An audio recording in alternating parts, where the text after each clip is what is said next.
High, আজ দুর্গাপুজোর special recipe day 7। আজ একটা ডাল বানাচ্ছি যেটা আমি ফার্স্ট টাইম পুরীর কাকাতুয়া হোটেলে খেয়েছিলাম আজ থেকে 6-7 বছর আগে। কিন্তু ডালটা ছিল অসম্ভব সুন্দর খেতে, তাই সেটাই আমি আজকে বানানোর চেষ্টা করছি। আর এটা দুর্গাপুজোতে তোমরা দুর্গা মায়ের ভোগের জন্য আর দুপুরের লাঞ্চে নিজেদের জন্যও বানাতে পারো, খেতে কিন্তু অপূর্ব হয়। এর জন্য প্রথমে আমি বেশ খানিকটা পরিমাণে মুগ ডাল নিয়ে মুগ ডালটা খুব ভালো করে ধুয়ে তার মধ্যে পরিমাণ মতো জল আর অল্প একটু হলুদ গুঁড়ো দিয়ে সেদ্ধ করতে দেবো। এটার দিকে সেদ্ধ হোক, অন্যদিকে কয়েকটা সবজি কেটে নেব, যার জন্য নিয়েছি ক্যাপসিকাম, গাজর আর বিনস। মধ্যে ফুলকপি আর মটরশুঁটিও দেওয়া হয়, কিন্তু আমার কাছে যেহেতু ফুলকপি মটরশুঁটি ছিল না তাই আমি দিইনি। তোমরা চাইলে অবশ্যই অ্যাড করতে পারো। আমি এখানে প্রথমেই অর্ধেক গাজরটা একদম ছোট ছোট টুকরো করে কেটে নিচ্ছি আর নিচ্ছি বেশ খানিকটা পরিমাণে বিনসটাও কিন্তু একদম ছোট ছোট টুকরো করে কেটে নেব। আর নিচ্ছি অর্ধেক ক্যাপসিকামটাকেও একদম ছোট ছোট টুকরো করে কেটে নিচ্ছি। এখানে সবজিগুলো কাটা হয়ে গিয়েছে। এবার নিয়েছি একটা মাঝারি সাইজের টমেটোর মাঝের নরম অংশটা ফেলে বাকি অংশটা এরকম ছোট ছোট টুকরো করে কেটে নিচ্ছি। আর এদিকে ডালটাও সেদ্ধ হয়ে গিয়েছে। কড়াইয়ে বেশ খানিকটা পরিমাণে সর্ষের তেল দিয়ে তার মধ্যে দুটো শুকনো লঙ্কা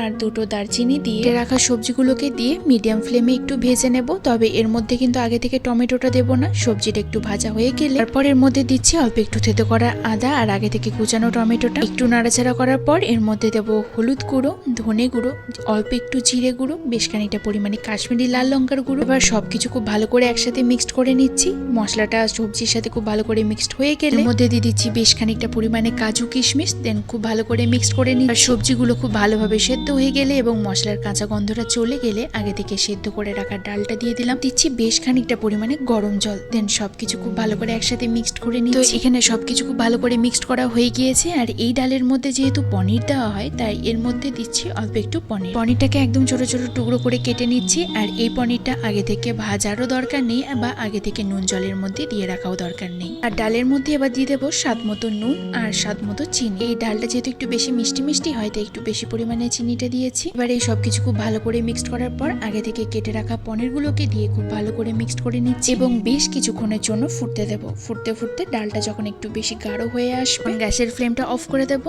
আর এই ডালটা একটু গাঢ়ই হয়। আর এই ডালের মধ্যে পনিরগুলোকে দিয়ে এভাবে ফোটালে পনিরটা কিন্তু ভীষণই নরম থাকে। তোমরা যদি একটু বেশি ঝাল ঝাল খেতে চাও তাহলে এই সময় দুটো চেরা কাঁচা লঙ্কাও দিয়ে দিতে পারো। আর এই ডালের মধ্যে একটা ফোড়ন দেবো, যার জন্য একটা হাতের মধ্যে নিয়েছি বেশ খানিকটা পরিমাণে গাওয়া ঘি। ঘিটা খুব ভালো করে গরম হয়ে গেলে গ্যাসের ফ্লেমটা অফ করে এর মধ্যে কসুরি মেথিটা দিয়ে একটু ভাজা ভাজা করে নেব। এটা ভাজা হয়ে গিয়েছে। এবার ডালের মধ্যে দিয়ে খুব ভালো করে মিক্সড করে নিলে তৈরি হয়ে যাবে অসম্ভব সুন্দর স্বাদের মিক্সড ভেজ ডাল, যেটা খেতে কিন্তু সত্যি অপূর্ব হয়। এবার অবশ্যই এই ডালটা বানিয়ে দেখো, দেখবে ভীষণই ভালো লাগে খেতে। গরম গরম ভাতের সাথে শুধুমাত্র এই ডালটা দিয়ে খেতে অসম্ভব সুন্দর লাগে। সো তোমরাও একবার ট্রাই করো এবং আমাকে জানিও।